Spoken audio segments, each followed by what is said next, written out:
9817917233 बिसुटे तपाईको सिमाना यहाँदेखि रहेर यस्तो गऱ्यो त्यो कदमको बोट अब यहाँदेखि यसको यता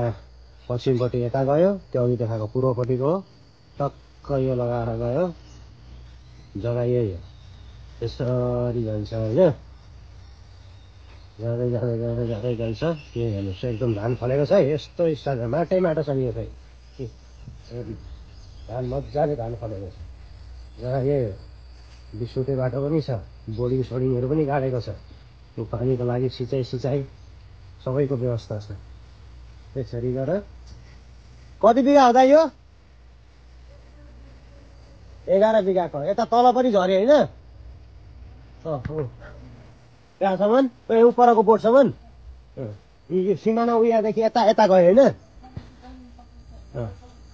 धान रोपेको यस्तो छ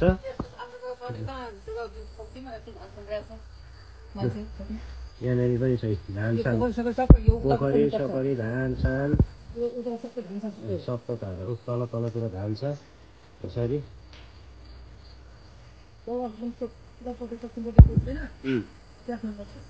पुरै साग सब्जीहरू लगाएर एकदम राम्रो पो रहेछ फिल्ड चाहिँ हेर्नु खोला सालाहरू केही छैन नि खोलो सोलो केही छैन पहिला काटेर छोडेको जस्तो छ तर अहिले चाहिँ निकै भएर यही पुरै तल